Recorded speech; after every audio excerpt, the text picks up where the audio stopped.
Bonjour, il existe un lien statistique entre le Covid et le tabagisme.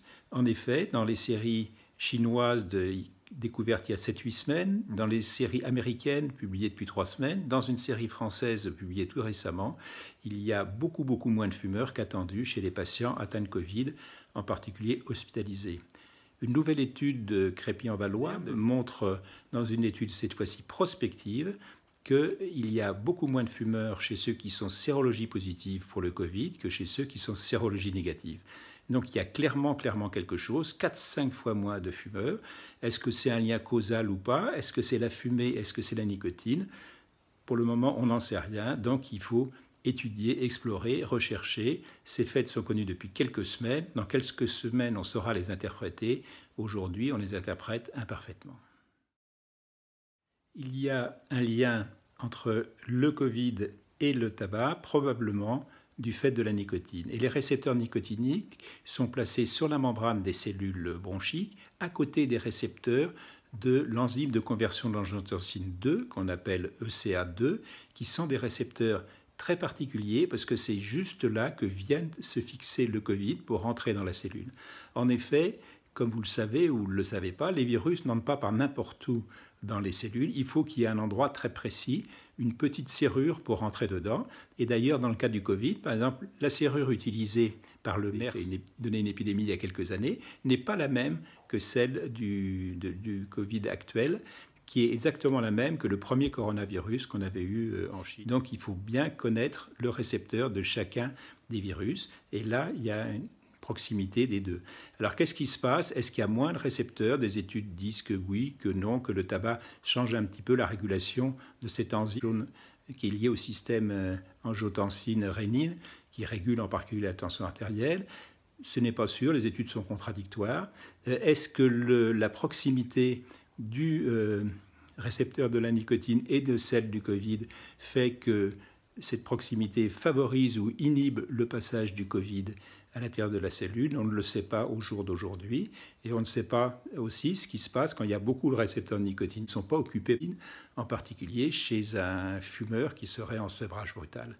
Donc on a des explications pour la pénétration. Il y a d'autres explications un peu différentes à l'intérieur de la cellule, mais qui pour l'instant sont des hypothèses physiopathologiques. Il faut d'abord prouver que c'est déclaré. Ce qui est sûr, c'est que pour la déclaration de la maladie, il y a un effet avec moins de fumeurs chez les patients Covid qui soient tout à fait asymptomatiques, qui soient avec des symptômes mineurs, qui soient avec des symptômes plus sévères ou qui soient hospitalisés.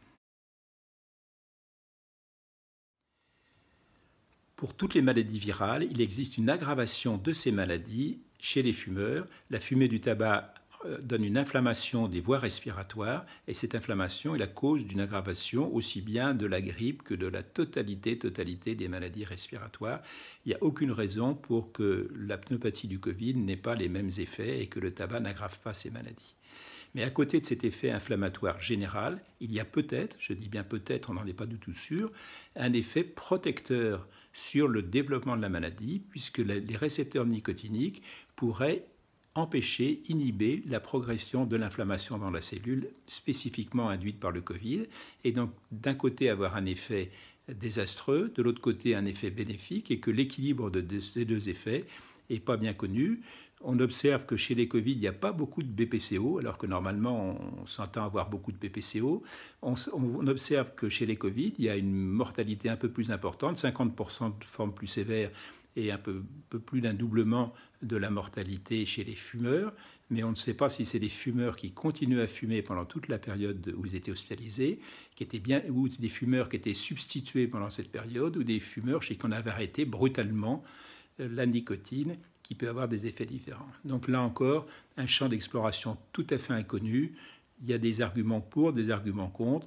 En tout cas, au jour d'aujourd'hui, on ne peut absolument pas tirer des conclusions de ces données pour proposer quelque chose à faire de particulier, si ce n'est appliquer les bonnes pratiques habituelles. La transmission du Covid est principalement une transmission gouttelette. Dans ces conditions, il n'y a aucun début de soupçon de risque qui est une aggravation du Covid avec les émissions de la vape, comme ça a été dit dans certains papiers.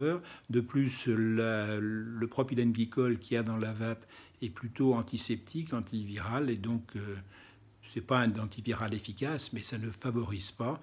Et sur le plan bactériologique, avec les millions et même maintenant milliards de liquides qui ont été produits, il n'y a pas eu d'événement bactériologique important. Donc, pas de risque. Par contre, pour le vapoteur qui se met la main à la bouche en permanence va éventuellement, s'il a les mains souillées, les mettre à la bouche. Et bien entendu, il faut qu'il fasse attention. En cette période de Covid, comme tout le temps, il faut conseiller à tous les fumeurs de s'arrêter de fumer, d'arrêter la nicotine fumée qui tue. Il y a autant de morts du tabac depuis le début de l'année que de morts du Covid. Or, seulement un tiers de la population fume. Le tabac, c'est une mortalité de 50%, le Covid de 0,5%. On n'est pas dans la même cour. Le tabac reste le tueur massif et le tabac n'est pas une solution pour les patients atteints de Covid. Est-ce que de mettre des substituts nicotiniques, c'est quelque chose qui pourrait aider? Chez les fumeurs qui sont en train de s'arrêter avec la nicotine, qui continuent en attendant qu'on n'en sache plus, pour un fumeur hospitalisé qui va fumer beaucoup moins, si on le sèvre en nicotine, parce que même si lui ne le demande pas, parce qu'il a une pneumonie, il peut pas fumer, vraiment c'est quelque chose qu'il ne faut pas faire. Il y a des hypothèses physiopathologiques qui montrent que de laisser des récepteurs nicotiniques libres pendant l'hospitalisation est quelque chose qui peut aggraver la maladie. Donc il faut suivre chez tous les hospitalisés les recommandations qui avaient été données déjà il y a 2 ans par le RESPAD.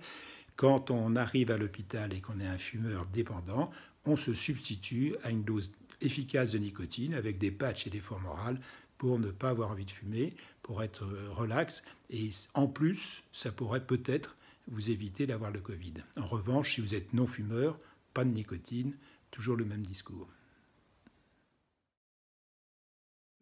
Pour un non-fumeur, de mettre de la nicotine, c'est quelque chose de dangereux et qui doit être ultra contrôlé. Les doses nécessaires sont infimes.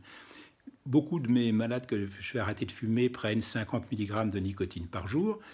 Un commence à fumer sa cigarette à 13-14 ans. Il va fumer une demi-cigarette, prendre 0,5 mg de nicotine, il va avoir des nausées et il va vomir. Donc la dose toxique pour un adolescent est le centième de la dose toxique pour un adulte. Les doses de nicotine sont 100 fois inférieures.